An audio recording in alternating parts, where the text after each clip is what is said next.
할렐루야, 반갑습니다. 하나님 말씀 함께 나누겠습니다. 요한복음 3장 4절, 5절 말씀입니다.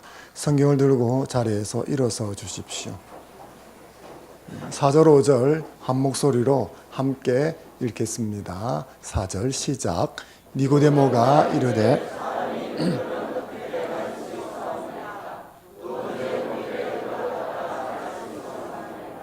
예수께서 대답하시되 진실로 진실로 너에게 이르노니 사람이 물과 성령으로 나지 아니하면 하나님의 나라에 들어갈 수 없느니라. 아멘. 아멘.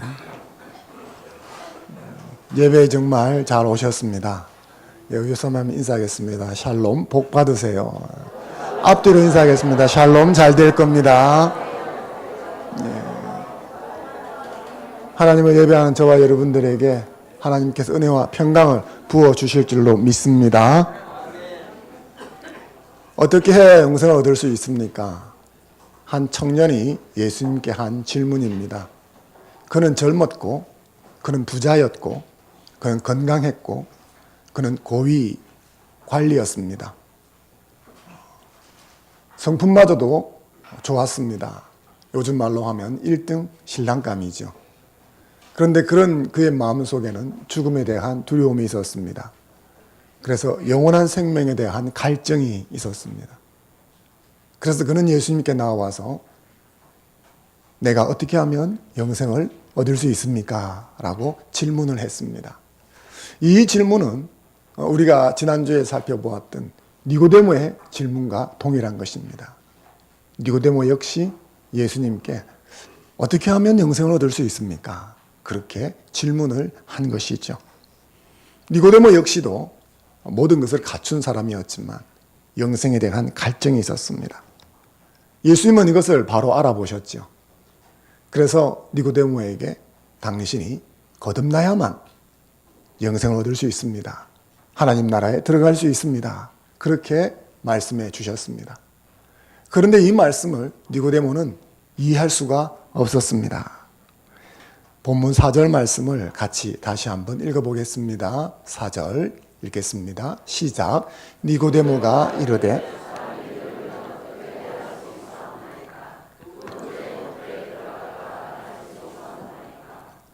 니고데모가 아는 출생은 어머니 뱃속에서 세상으로 태어나는 것이었습니다. 그런데 지금 나이가 이토록 먹었는데 어찌 다시 어머니 뱃속에 들어갈 수 있습니까?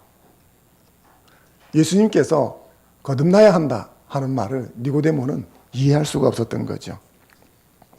그런 니고데모에게 예수님께서 말씀하십니다. 우리가 읽지는 않았지만 6절 말씀도 거기에 해당되는 거죠. 6절 말씀을 우리가 같이 한번 읽어보겠습니다. 시작. 육으로 난 것은 육이요. 네. 이 말씀은 어렵지 않습니다. 독수리를 어릴 때부터 바닷가에 살게 하고 그리고 물속에 수시로 집어 넣었다 뺐다 이렇게 한다고 해서 돌고래처럼 바닷속을 수영하고 다닐 수는 없습니다. 돌고래를 어릴 때부터 훈련시켰다고 해서 독수리처럼 날아다니지는 못합니다. 제 아무리 훈련을 해도 불가능한 것이죠.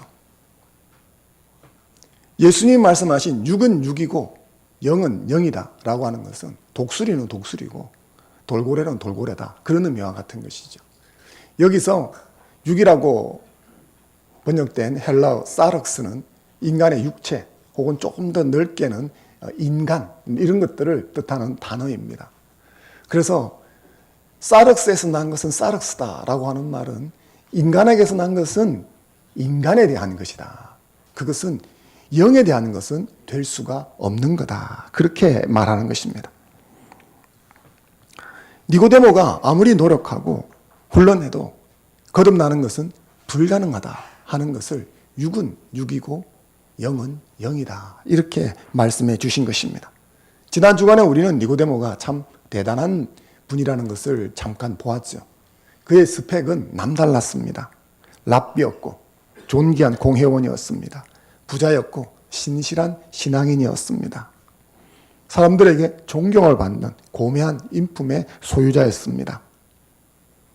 하지만 하나님 나라를 보고 듣고 누리기 위해서 그가 가지고 있었던 이런 스펙과 훈련, 노력은 쓸모가 없었다는 겁니다. 그럼에도 불구하고 그는 천국에 들어갈 수가 없는 거죠. 왜냐? 육에서 난 것은 육이기 때문입니다. 니고데모가 소유하고 있는 것은 전부 인간에게서 난 것입니다. 인간이 부모로부터 받았든지 혹은 자신이 노력을 해서 갖추었든지 간에 그것은 곧 육에서 난 것이죠.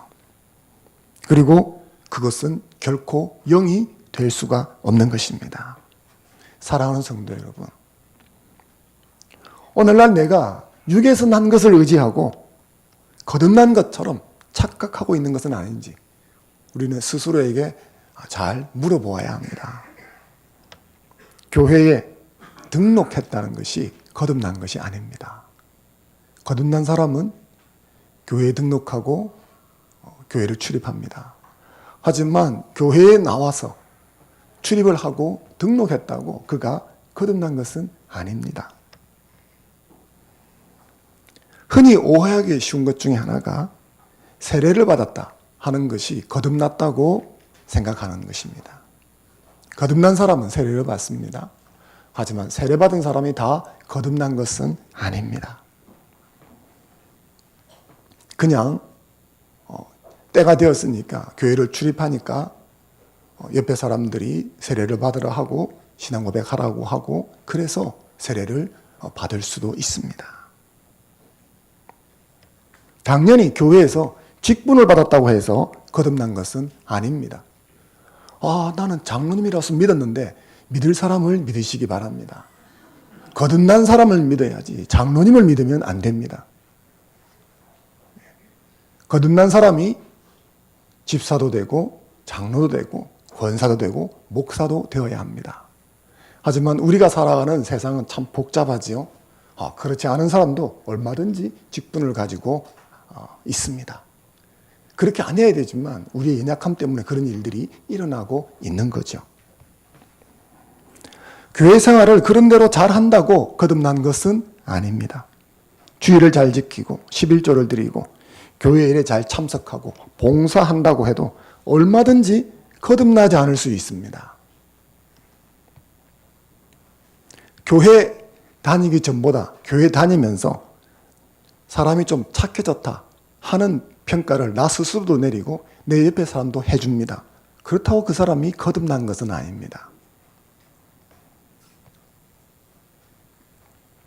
생활이 좀 변했다고 그 사람이 거듭났는가? 아닙니다. 단순히 도덕적으로, 윤리적으로 조금 변화가 일어났다. 전에는 욕을 계속 했는데 좀 사람을 가리면서 한다. 이런 게 거듭난 증거는 아니라는 겁니다. 예수님께서 거듭나야 한다라고 하실 때 이 거듭이라고 하는 단어, 이것을 우리가 한자로 하면 거듭 중자를 씁니다. 그래서 거듭난다를 중생이다 이렇게 표현을 하기도 하죠. 근데 이 헬라어로 거듭은 아노텐이라고 하는 단어입니다. 아노텐이라고 하는 이 단어는 거듭이라는 의미가 없고 다시 반복한다, again 그런 뜻이 아니라 위로부터라는 뜻을 가지고 있습니다. 그래서 예수님께서는 니고데모에게 거듭나야 한다라고 했는데 이 거듭나야 하리라 하는 것은 우리 한글 번역이고 예수님이 하신 말씀을 직역을 하면 니고데모에게 당신은 위로부터 나야 하오 이렇게 말씀을 하셨다는 겁니다. 위로부터 태어난다는 것은 아래로부터 태어나는 것을 전제로 하고 있죠. 그래서 아래로부터 태어나는 것은 부정 모효를 받아서 자연적인 출생을 의미하는 것입니다. 우리 모두는 어머니의 뱃속에서 태어나지 않습니까? 그게 아래로부터 태어나는 것입니다. 근데 그렇게 태어나는 것으로는 영생을 얻을 수 없고 천국에 갈 수가 없다는 겁니다. 거듭나야 영생이 생겨지고 천국에 갈 수 있는데 그럴 수 있는 방법은 위로부터 나야 한다는 겁니다. 이것은 내 삶에 어떤 조그마한 변화 이런 것을 말하는 게 아닙니다. 아래와 위 완전히 다르죠. 근본적으로 다른 것입니다. 그래서 니고데모는 이해할 수가 없었습니다. 위로부터 난다는 말을 들어본 적도 없는 거죠. 자신이 경험하고 본 것은 전부 어머니 뱃속에서 태어나는 거죠. 그래서 물은 것입니다. 내 나이 한 50, 60이 다 돼가는데 이 나이에 어떻게 엄마 뱃속에 또 들어가서 태어날 수 있습니까? 이해가 그거밖에 안 되니까 말을 그렇게 한 것이죠.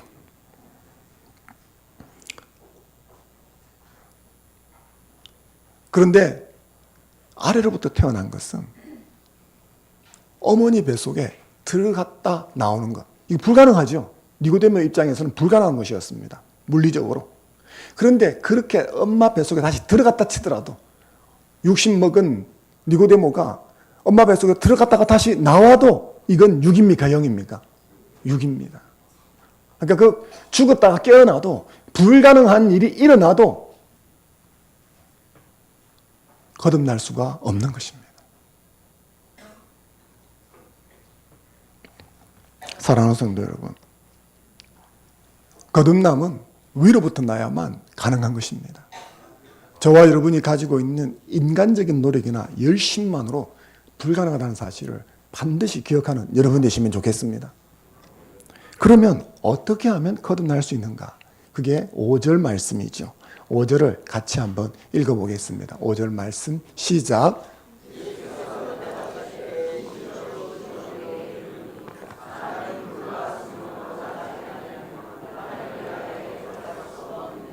아멘.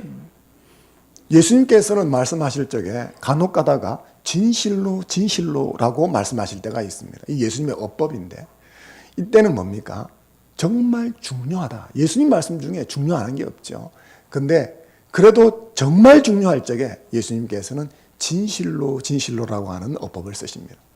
근데 오늘 말씀에 보면 예수님께서 내가 너희에게 진실로 진실로 말하는데 뭡니까? 정말 중요하다라는 거죠. 그러므로 우리는 하나님의 말씀, 특히 사복음서를 읽으면서 이런 어구가 나오면 정말 들을 자세를 하고 말씀을 읽어야 되겠습니다. 오늘도 이 말씀은 정말 들려주고 싶은 주님의 말씀이죠. 그러므로 들으려고 하는 마음으로 받는 저와 여러분 되기를 바랍니다. 예수님께서는 어떻게 하면 거듭날 수 있는가를 말씀해 주고 싶으셨던 것입니다. 보니까 어떻게 하면 거듭납니까? 물과 성령으로 나지 아니하면 하나님 나라에 들어갈 수 없다. 부정으로 이야기했는데 뒤집어서 말하면 물과 성령으로만 거듭날 수 있다. 이렇게 말씀하신 거죠. 여기서 성령님은 그대로 직관적이니까 알 수 있는데 이제 물은 비유적인 것이죠. 상징적인 것이라서 물이 뭘 뜻하는가 하는 것에 대한 해석이 많습니다. 여러분들과 요한복음 강해를 할 적에 이 부분에 대해서 여러분들에게 한 차례 강론한 적이 있었습니다. 그래서 오늘은 간단하게 이 부분은 지나갈 텐데 여기서 이 물이 뭐냐라고 하는 것을 설명하는 한 3가지 큰 해석이 있습니다. 그 첫째는 이 물은 기독교 물 세례를 상징하는 것이다 하는 것입니다.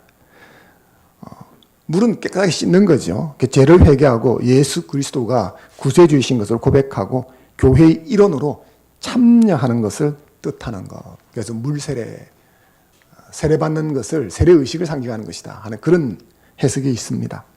또 하나는 물은 하나님의 말씀이다 이렇게 해석하는 것이 있습니다. 베드로전서 1장 23절에 보면 거듭나는 것은 하나님의 말씀으로 된다는 유명한 말씀이 있죠.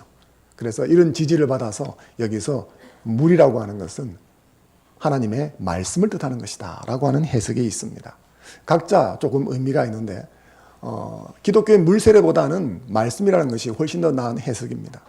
하지만 제가 전에 요한복음 강론할 적에도 말씀을 드렸지만 이 요한복음 3장의 문맥에서 볼 때 여기서 물은 기독교의 물세례나 혹은 말씀이라고 보는 것보다는 성령이라고 보는 것이 옳다라는 것입니다. 그러니까 성령과 성령 이렇게 되어지죠. 이게 해석이 이상하니까 이걸 다른 것으로 해석을 하는데 그것은 이 과로 번역된 이 과, 그러니까 물과 성령, 이 과가 영어로 하면 and가 되어지죠. 물 and 성령. 그래서 이걸 따로 떼면 이렇게 되어집니다. 물로 거듭나지 아니하면 하나님 나라를 볼 수가 없고 그리고 성령으로 거듭나지 않으면 하나님 나라를 볼 수 없다. 엔드로 번역하니까 두 개를 이야기를 하는 거예요. 거듭나는 방편이 두 개인 것처럼 보는 거죠. 근데 이 엔드로 번역된 헬라어는 카이라고 하는 단어입니다. 헬라어 카이는 영어로 엔드로 번역할 수 있습니다. 그런데 영어 엔드는 항상 헬라어 카이는 아닙니다. 무슨 말입니까? 헬라어 카이가 훨씬 용례와 뜻이 엔드보다는 넓다는 것입니다. 그래서 헬라어 카이를 대개의 경우 엔드로 번역하지만 엔드로 번역이 안 되고 다른 뜻도 있습니다. 그래서 오늘 이 본문에서는 이 카이가 과자로 번역한, 엔드로 번역한 이 카이를 곧으로 번역하는 것이 좋습니다. 그래서 여러분이 그 부호로 보시면 콜론 땡땡 점 두 개 있죠. 이게 설명하는 거지 않습니까? 그래서 이대로 설명하면 이렇게 되어지죠. 물, 곧 성령. 그러니까 앞에 있는 물이 뭘 설명해 줍니까? 성령임을 설명해 줍니다.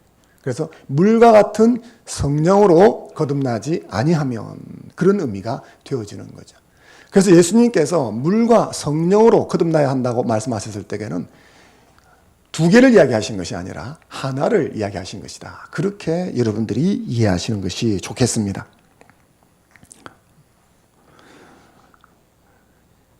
이 해석은 이 문맥에서도 지지를 받습니다. 8절 말씀에 보면 성령으로 난 사람은 다 이와 같다라고 예수님께서 말씀을 하십니다. 여기 보니까 성령으로 난 사람이 있죠. 어떻게 하면 거듭날 수 있는가? 거듭난 사람이 성령으로 난 사람인데 만약에 물로 거듭나는 사람이 있고 성령으로 거듭난다면 방편이 두 개니까 물로 거듭난 사람, 성령으로 거듭난 사람 혹은 물과 성령으로 거듭난 사람 이렇게 표현해야 되는데 8절은 그냥 성령으로 거듭난 사람 이렇게 말하고 있습니다. 그러니까 이것은 5절에 있는 물과 성령이 물 같은 성령으로 거듭났다는 것을 지지해 주는 것이죠. 그리고 이것이 올바른 해석이 되는 것입니다. 이것을 좀 더 넓은 문맥, 신약에서 살펴보면 또한 이것이 사실이라는 것을 알게 되어집니다. 디도서 3장 5절 말씀을 같이 한번 읽어보겠습니다. 시작. 우리를 구원하시되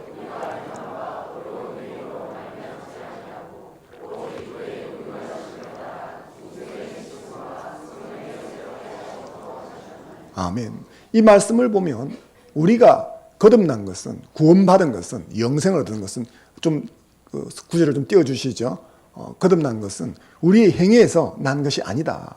어떻게 되어진 것인가? 오직 그의 하나님이죠. 하나님의 긍휼 때문에 되어진 것인데 뭐뭐 하심으로 수단이죠. 뭐뭐 하심으로 그렇게 되어졌다 하는 겁니다. 그러니까 우리가 구원받아서 거듭나서 영생을 얻게 된 것은 어떤 방편을 통해서 되어졌다라는 거죠. 거기 보면 이 말씀도 보면 중생의 씻음, 성령의 새롭게 하심이라고 하는 두 가지 방편을 말하는 것처럼 보여집니다. 그런데 여기 과가 카인데 여기도 역시 콜론입니다. 그러니까 이렇게 되는 거죠. 오직 그의 긍휼하심을 따라 중생의 씻음, 곧 성령의 새롭게 하심으로. 중생의 씻음이라는 게 뭡니까? 성령께서 새롭게 해주시는 역사라는 거예요. 이렇게 이해를 해야 디도서 3장 5절을 올바르게 이해할 수 있는 것입니다. 근데 우리는 이제 과로 되어 있으니까 and라는 의미를 많이 가지고 A, B 두 개가 따로 있는 것처럼 읽는다는 거죠. 근데 그런 것이 아니라는 겁니다. 그렇게 보면 디도서 3장 5절은 요한복음 3장 5절과 정확하게 일치를 하고 있는 거죠. 성령으로 거듭나고 있다 하는 것입니다. 그래서 예수님께서는 어떻게 하면 거듭날 수 있느냐? 성령으로 거듭난다. 그렇게 가르쳐 주신 것입니다. 그런데 이제 이 복음서를 떠나서 신약 전체적인 것을 살펴보면 거듭남이라는 주제로 볼 적에는 성령만 아니고 말씀도 많이 거론하고 있다는 것을 보게 되어집니다. 대표적인 구절이 베드로전서 1장 23절입니다. 같이 한번 읽어보겠습니다. 시작. 너희가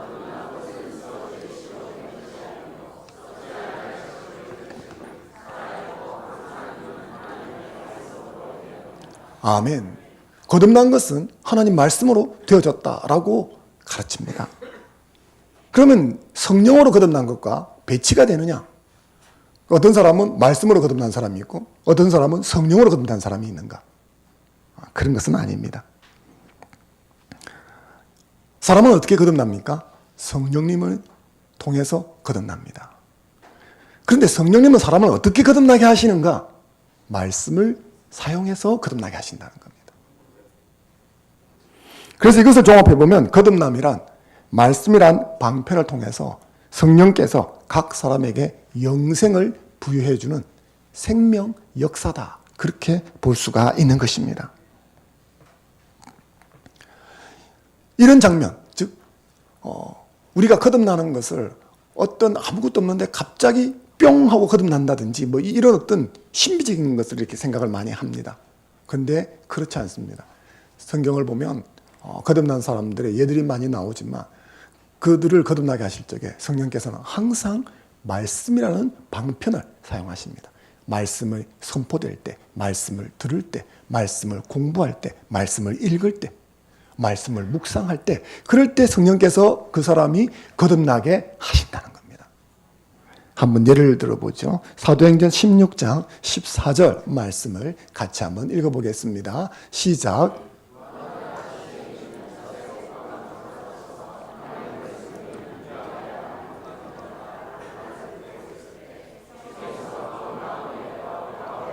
따르게 하신지라. 아멘. 바울이 세계 선교 여행을 떠났습니다. 빌립보라는 어떤 지역에 갔습니다. 복음을 전하려고 하는데 마땅히 전할 사람이 없었습니다. 그래서 유대인을 찾아서 강가로 가게 되어집니다. 거기에 몇 명의 유대인들이 있었습니다. 그들을 향해서 바울이 복음을 선포했습니다. 그때 그 복음을 듣고 예수님을 믿기로 했던 사람 중에 한 사람이 자주장사 루디아라고 하는 여인이었습니다. 근데 이 여인이 어떻게 믿게 되었을까? 바울이 선포하는 복음을 들으니까 논리가 너무 정연한 거예요. 아, 정말 그렇구나. 논리 정연하구나. 이야, 대단하다. 이렇게 합리적인 이성과 자신의 살아온 경험을 토대로 그러면 내가 믿어야지 하고 믿어진 게 아니었다는 겁니다. 요 16장 34절을 보게 되어지면 그때 그 마음이 움직여진 것은 누가 하신 일인가? 주께서 하신 일이다 하는 것입니다. 여기서 이 주라는 단어는 그 위에 나오는 테오스, 하나님을 받는 단어입니다. 퀴리오스라고 하는 단어인데 삼위일체 하나님이 그 마음을 열어주시는 거죠. 말씀이 선포될 때 하나님께서 그 말씀에 아멘 할 수 있도록 마음이 열려지게 해주셔야 그 사람이 믿는다는 거예요. 우리가 요한복음의 3장 말씀에 비춰본다면 그 사역이 삼위일체 하나님이 하시는 일이지만 주도적으로 성령께서 하시는 사역이라는 사실을 우리가 발견하게 되어집니다. 사람의 마음의 문을 열어서 복음을 듣고 아멘으로 화답하게 하는 것, 그것은 성령 하나님이 하시는 일입니다. 그러면 말씀이 선포되어지면 누구나 다 아멘으로 화답이 되어지는가? 그렇지 않습니다. 내가 이성을 쓰고 의지를 쓰고 논리적으로 막 들으려고 하면 그게 아멘으로 화답이 되어지는가? 그렇지 않습니다. 사도행전 13장 48절 말씀을 같이 한번 읽어보겠습니다. 시작. 이방인들이 듣고 기뻐하여 말씀을 찬송하며 아멘. 복음이 선포되었을 때 이방인이 듣고 기뻐했습니다. 하나님의 말씀을 찬송하며 다 믿었습니다. 그런데 이게 이 다는 그 자리에 100명이 있었다면 100명 다를 말하는 게 아닙니다. 어떤 사람입니까? 하나님이 영생 주기로 작정하신 사람 모두를 말하는 것입니다. 그러니까 거기서 하나님이 영생 주기로 작정한 사람이 몇 명인지는 모르겠습니다. 그런데 그 사람들은 다 저런 반응을 했다는 거죠. 영생은 거듭나서 받는 것입니다. 이것은 하나님이 주시기로 작정한 사람만 받을 수 있는 것입니다. 그래서 거듭나는 것은 성령님의 주권적인 역사입니다. 내가 거듭나려고 막 노력한다고 해서 거듭나지는 게 아니라는 겁니다. 하나님이 영생을 얻도록 작정하시고 일을 하셔야만 그 사람이 영생을 얻을 수 있는 것입니다. 이것은 거듭난다라고 하는 단어 속에도 들어 있습니다. 안헛된 거듭이라는 뜻이죠. 위로부터 난다라는. 그래서 이 난다라는 단어는 우리 한글 문법으로 하면 능동태죠. 하지만 원어는 수동태입니다. 그러니까 정확하게 번역하면 거듭나져야만 한다. 이렇게 되는 거죠. 내가 거듭난다가 아니라 너는 거듭나져야만 한다 하는 것입니다. 그런데 생각해 보면 이게 타당한 거죠. 우리가 아이를 출산하면 이렇게 말해요. 아이가 태어났다. 이렇게 말하지 않습니까? 근데 사실 정확하게 말하면 아이는 태어나지는 거죠. 자기가 태어나는 게 아닙니다. 능동적으로. 탈핵에 의해서 엄마 뱃속에서 세상으로 태어나지는 겁니다. 물 같은 성령으로 우리는 거듭나지는 것입니다. 내가 뭘 해서 노력을 하고 훈련을 해서 의지를 써서 쟁취하는 게 아닙니다. 성령의 주권적인 역사로 인해서 은혜로 주어지는 것입니다. 그래서 이것을 선물이라고 하는 것입니다. 자, 그러면 이것을 사형리를 통해서 조금 더 분명하게 살펴보겠습니다. 사형리는 복음을 전하기 위해서 성경 안에 있는 말씀들을 4가지 진리로 엮어놓은 것이죠. 그 첫 번째는 하나님이 당신을 사랑하십니다 라는 겁니다. 하나님 말씀 속에는 당신을 사랑합니다, 하나님이 당신을 사랑한다는 내용으로 온통 도배가 되어 있습니다. 대표적인 구절 하나를 읽어보죠. 요한복음 3장 16절입니다. 같이 한번 읽어보겠습니다. 시작. 하나님이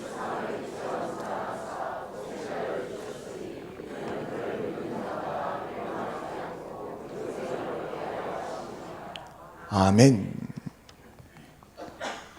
그런데 이 말씀을 들었는데, 읽었는데 내 마음이 시큰둥하다. 그러면 성령의 역사하심이 없는 겁니다. 그런데 어느 날 그랬는데, 어느 날 이 말씀을 읽거나 듣는데 나한테 하는 말로 들려지고 내 마음이 뭉클해진다. 이게 뭡니까? 거듭나게 하시는 성령의 역사가 시작이 되었다는 겁니다. 두 번째를 보면, 사형리의 두 번째는 하나님은 우리를 이렇게 사랑하지만 우리가 죄 때문에 하나님의 사랑을 깨닫거나 느끼지 못한다고 가르칩니다. 로마서 3장 23절 말씀을 같이 한번 읽어보겠습니다. 시작. 모든 사람이 죄를 범하였으며 하나님의 영광에 이르지 못하더니. 성경은 우리가 죄로 인해서 멸망할 수밖에 없는 상태에 놓여 있다고 가르쳐줍니다. 하나님이 우리를 무지무지 사랑하지만 우리가 죄 때문에 하나님의 사랑을 깨닫지 못한다고 하는 거죠. 마치 중1, 중2, 중3 다 병입니다. 그죠? 중2만 병이 아니고 부모가 자기를 얼마나 사랑하는지 잘 모르는 거죠. 오히려 귀찮게 하고 피곤하게 한다 생각을 하는데, 그건 부모가 사랑하지 않아서 그런 게 아니에요. 질풍노도 같은 시기에 들어있어서 그런 거죠. 그런데 이 말씀을 들었을 때 마음이 언짢을 수 있습니다. 기분이 좋지 않을 수 있습니다. 괜히 돈 내고 시간 내고 와서 욕먹는 것 같습니다. 그러면 이 사람은 성령의 역사하심이 없다는 거예요.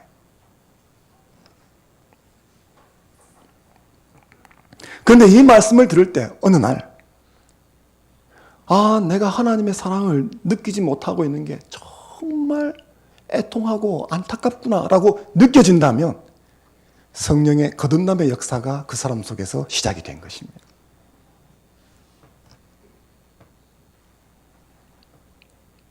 별 지은 죄도 없는데 내가 죄가 많아서 그 미친 게 아닙니다. 성령께서 그 사람의 마음을 만지고 있는 거죠. 사형리의 세 번째는 이런 것입니다. 하나님의 사랑이 내 죄보다 커서 내가 죄 때문에 하나님의 사랑을 깨닫지도 못하고 느끼지도 못하고 반항하고 엉뚱한 데로 가니까 그걸 두고 볼 수가 없어서 그 아들 예수 그리스도를 보내셔서 내 죄를 대신 짊어지게 하시고 십자가에 죽게 하시고 부활하게 하셨다 하는 것입니다. 이 말씀도 성경에는 무수히 많이 있죠.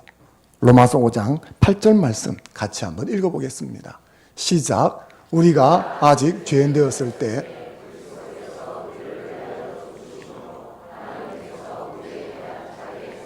확증하셨느니라. 아멘. 우리의 죄보다 하나님의 사랑이 훨씬 크십니다.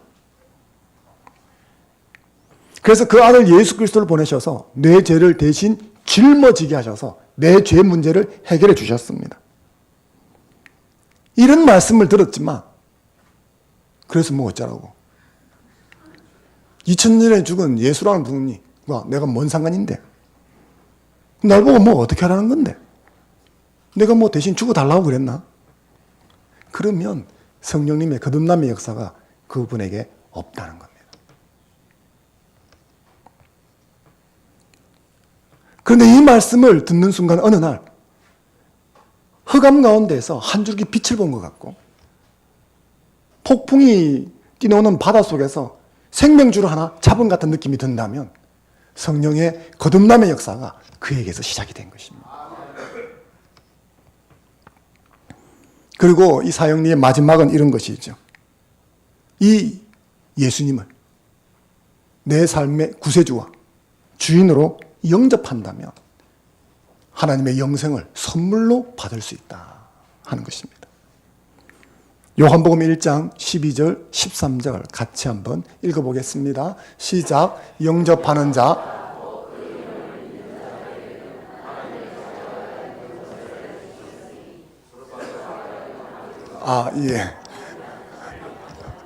예. 여러분들 믿음이 좋으십니다. 그죠? 예. 제가 읽어드리겠습니다. 영접하는 자 곧 그 이름을 믿는 자들에게는 하나님의 자녀가 되는 권세를 주셨으니 이는 혈통으로나 육정으로나 사람의 뜻으로 나지 아니하고 오직 하나님께로부터 난 자들이니라. 하나님께로부터 난 자들. 이게 뭡니까? 성령으로 거듭난 사람을 말하는 거죠. 그 사람을 12절에서는 뭘로 설명을 합니까? 영접해서 하나님의 자녀가 되는 권세를 받은 사람이라고 말하는 거죠. 영접하는 자, 곧 그 이름을 믿는다라고 하는 것은 내 죄를 대신 짊어지고 죽으신 예수 그리스도께서 나의 구세주가 되시고 나의 주인이 되시고, 구세주는 헬라어로 메시아입니다. 크리스토스죠. 그리스도가 되시고, 그리고 주인은 퀴리오스입니다. 그래서 나의 그리스도, 나의 퀴리오스, 그걸 믿는 자는 뭡니까? 하나님의 자녀가 된다는 거예요. 이 말씀 앞에서 그렇습니다. 예수님은 나의 그리스도이시고 구세주이시고 나의 퀴리오스, 나의 주인이십니다 라고 하는 말이 주저없이 튀어나온다면 그건 성령 하나님께서 그 사람을 거듭나게 하신 것입니다. 그런데 이 말씀 앞에서 이게 주저가 된다면 어떨까요? 특별히 예수님이 나의 그리스도이십니다. 그건 주저없이 아멘이 되는데 나의 퀴리오스이십니다. 이게 주저가 된다. 이 퀴리오스라고 하는 단어는 이 신약 성경이 쓰여지던 이 시대, 로마 시대죠. 로마 제국 시대에서는 딱 두 부류만 듣던 말입니다. 황제, 그리고 노예가 섬기던 주인. 이 두 부류의 특징은 뭐냐 하면 생사 여탈권을 가지고 있다는 겁니다. 그러니까 주인은 노예를 죽여도 살인죄가 안 됩니다. 황제가 자기 신하를 죽여도 살인죄가 안 됩니다. 그래서 퀴리오스라는 단어를 아무나 쓸 수가 없고 딱 이 두 부류만 쓰는 것이죠.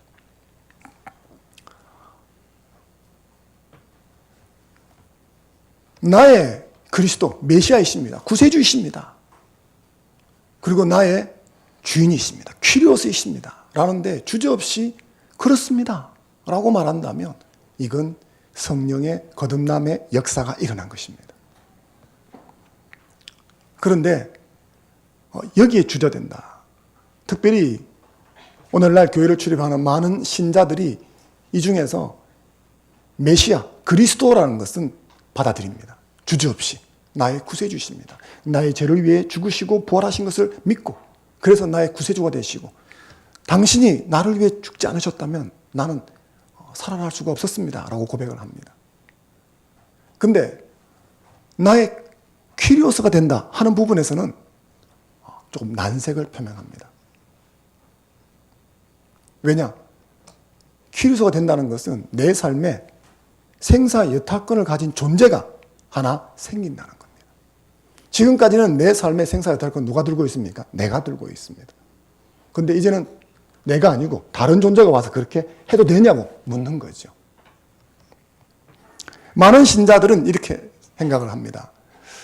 저는 예수님을 구세주로 영접했습니다. 그런데 저는 아직까지 믿음이 약하고 교회 다닌 지 얼마 안 됐기 때문에 주인으로 섬기는 것은 아직 제가 할 자신이 없습니다. 그래서 저는 아직 그것은 안 됩니다. 그래서 저는 주인까지는 안 되겠고 메시아만 하겠습니다. 자, 이분은 제가 지금 사형리 쪽으로 말씀을 드렸죠. 이분은 거듭나는데 한 4분의 3 정도는 거듭났다. 맞습니까? 아닙니까? 한 4분의 3 정도는 거듭났다. 딱 마지막에 핀포인트 조그만 한 개만 안 되고 있지 않습니까?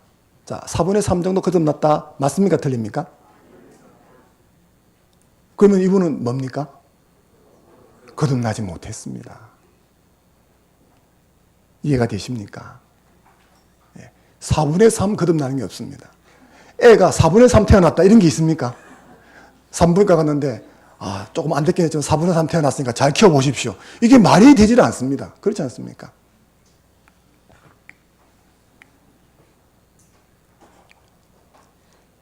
내가 메시아로는 내가 인정을 하지만 구세주는 내가 점차 가서 아주 나중에 믿음이 좋아지면 그때 인정하겠습니다. 불가능한 것입니다.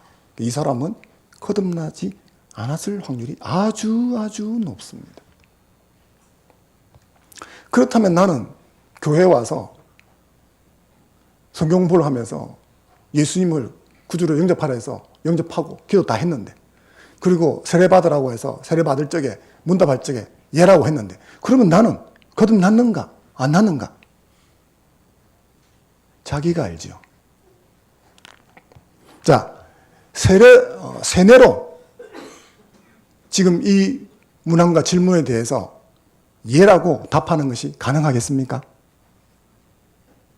불가능합니까? 예, 세뇌로 가능합니다. 자, 협박으로 여기에 대해서, 이 질문에 대해서, 이 사실에 대해서 아멘 하라고 하면 가능하겠습니까? 불가능하겠습니까? 가능합니다. 그러면 세뇌나 협박을 해서 아멘 동의를 했는데, 그러면 이 사람에게 영생의 선물로 주어졌을까요? 안 주어졌을까요? 안 주어집니다. 이걸 여러분이 아셔야 합니다. 그러면 성령의 거듭나게 하시는 역사로 영생은 누구에게 어떻게 주어지느냐? 이런 복음의 말씀에 전인격적인 동의가 주어질 적에만 거듭남의 역사가 일어나는 것입니다. 그러니까 외부적인 힘이나 어쩔 수 없거나 눈치나 관계 때문이 아닌 것입니다. 전인격적으로 내 온 마음을 다해서 그렇습니다. 생각해 보십시오. 예수 그리스도를 안 믿어 왔었는데 내 전인격을 통해서 이게 되어지겠는가? 이건 불가능한 것입니다. 언젠가 저에게 이런 말을 한 적이 있습니다. 신앙생활을 하고 있는데 이왕 교회 다니니까 예수 그리스도를 올바로 믿어야 하지 않겠느냐, 이렇게 한번 이야기한 적이 있었습니다. 어떤 분에게. 그랬더니 그런 이야기를 하더라고요. 제가 사실은 어릴 때부터 교회는 출입했었지만 예수 그리스도를 그렇게 믿는다고 생각해 본 적이 없었습니다. 내가 생각해 보면 늘 학교에서는 진화론을 배웠고 과학적인 사고, 합리적인 사고를 배웠습니다. 그랬는데 지금에 와서 나이 30이 넘어서 40이 넘어서 이제 예수님의 말씀을 내가 배워왔던 학문이나 경험이나 이런 것보다 앞서서 그걸 믿어야 한다라고 하니까 난 도무지 그게 믿어지지가 않습니다. 그렇게 이야기를 하더라고요. 저는 그것이 진실이라고 봅니다. 그런 척은 할 수 있습니다. 그런데 짧게는 10년 이상씩 하나님의 말씀과 대치되는 그런 체계를 배우고 살아왔는데 어느 날 예수님이 나의 구세주가 되시고 나의 주인이 되셨다 하는 사실을 믿으라고 하면 그게 쉽게 손바닥 뒤집듯이 믿어지겠습니까? 아니라는 거죠. 입술로는 그렇게 할 수 있습니다. 어떤 선교사님이 인도에서 길거리 전도를 하고 있었습니다. 그 옆에 한 극렬 힌두교 무리들이 서 있었습니다. 그 중에 있던 한 사람이 저 선교사님을 어떻게 하면 좀 골려줄 수 있을까 싶어서 와서 선교사님에게 이야기를 했습니다. 저도 구원받을 수 있습니까? 구원받을 수 있죠. 하나님이 당신을 사랑하십니다.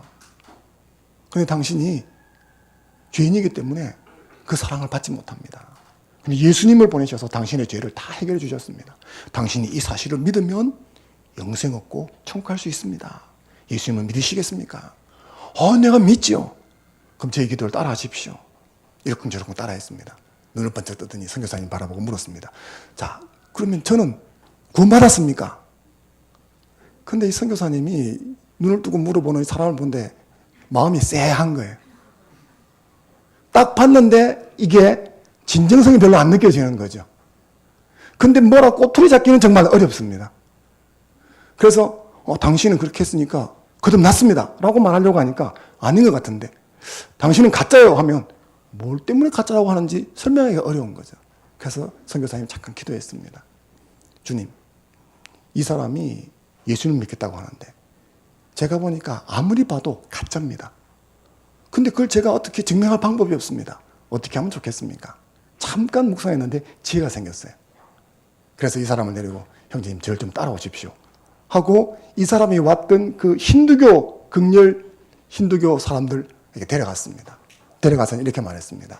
여러분, 제가 여러분들에게 좋은 소식을 하나 알려드리겠습니다.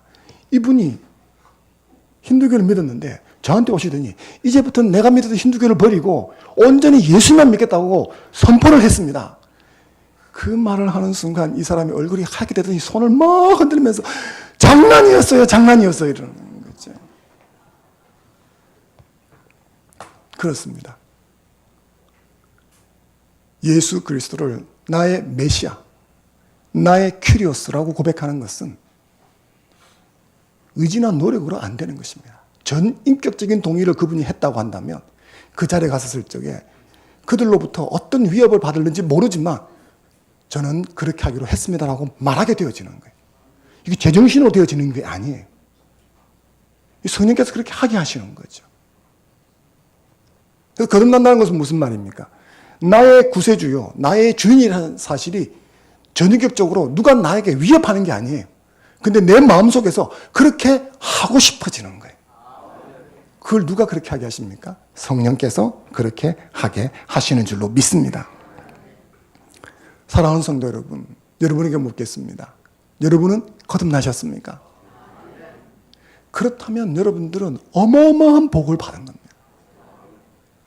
별별 수를 써도 안 되는 그게 여러분에게 되어진 것입니다. 내가 노력하고 내가 돈을 바리바리 싹 갖다 바치고 그렇게 해서 일어난 것이 아닙니다. 성령께서 말씀을 들을 적에 주권적인 역사로 값없이 선물로 주신 줄로 믿습니다. 만약 여러분들이 아직 거듭나지 못했다면 나는 4분의 3쯤 거듭난 것 같아 이런 생각을 버리시기 바랍니다.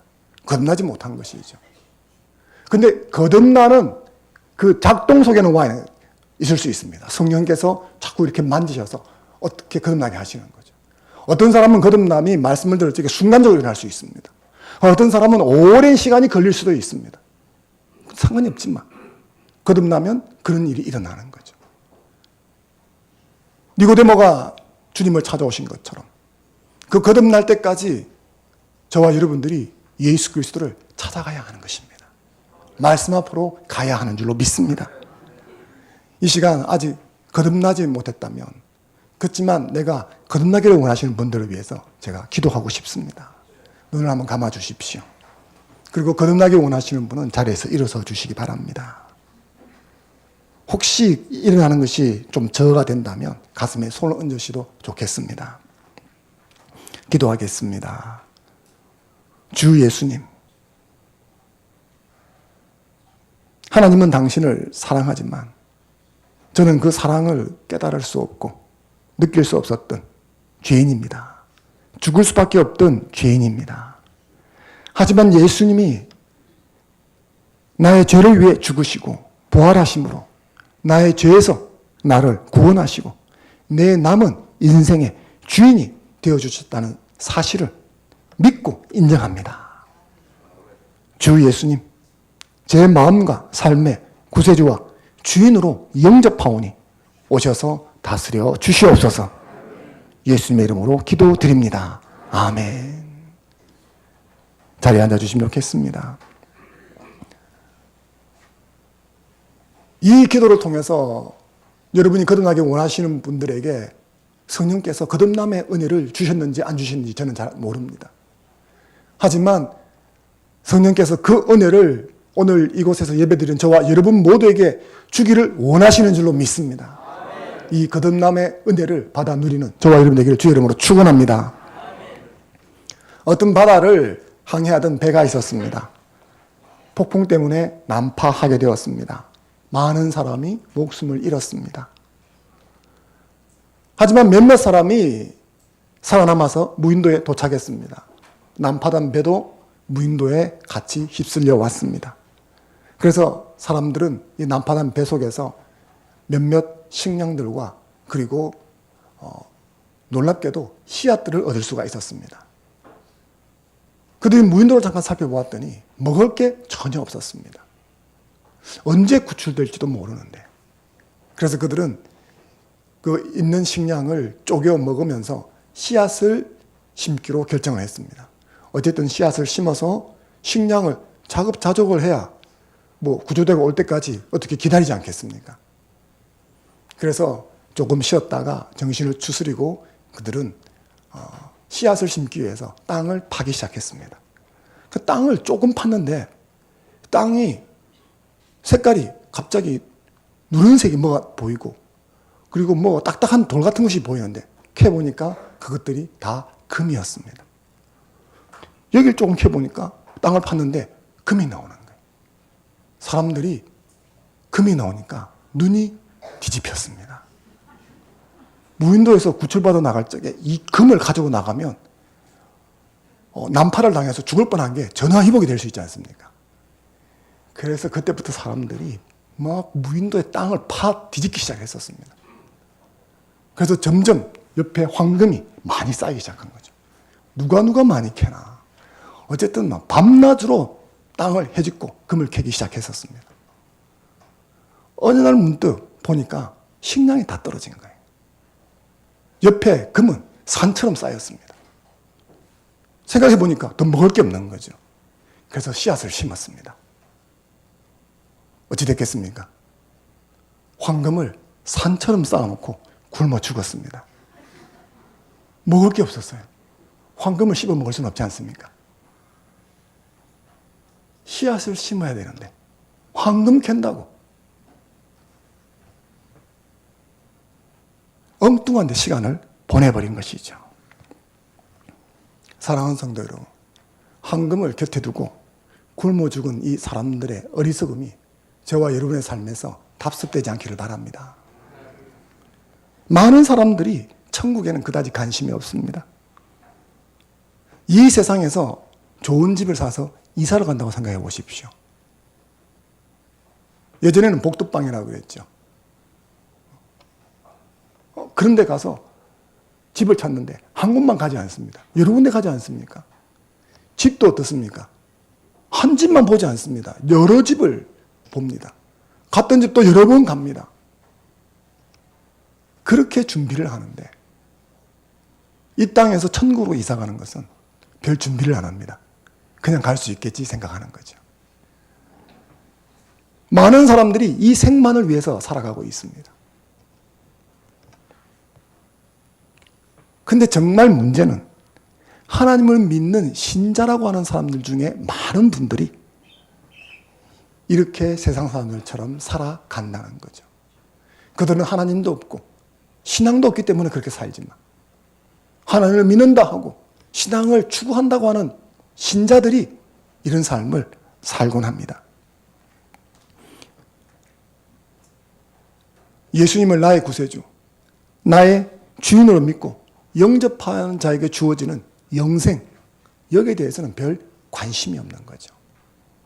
오히려 이 세상 사람들처럼 돈이나 권력이나 명예에 더 큰 관심을 가지고 그걸 어떻게 하면 더 많이 가질 수 있을까? 머리를 쓰고 궁리를 합니다. 사랑하는 성도 여러분, 우리 육체에 호흡이 남아있을 때 가장 중요하고 시급하고 필요한 것이 무엇이겠습니까? 영생을 준비하는 것입니다.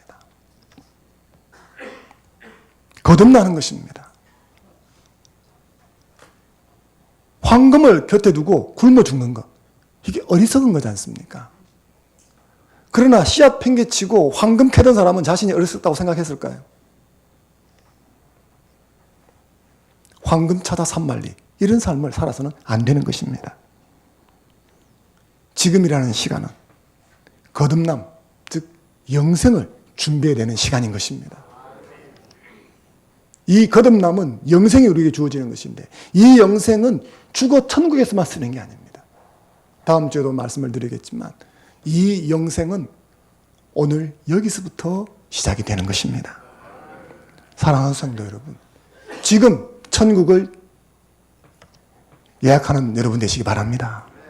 그리고 그 거듭남으로 그 천국을 지금 여기서부터 누리는 여러분 되셨으면 좋겠습니다. 예수 믿고 거듭남으로 하나님 나라를 보고 느끼고 즐기는 저와 여러분 되기를 주의 이름으로 축원합니다. 잠시 주신 말씀 붙들고 함께 기도하겠습니다.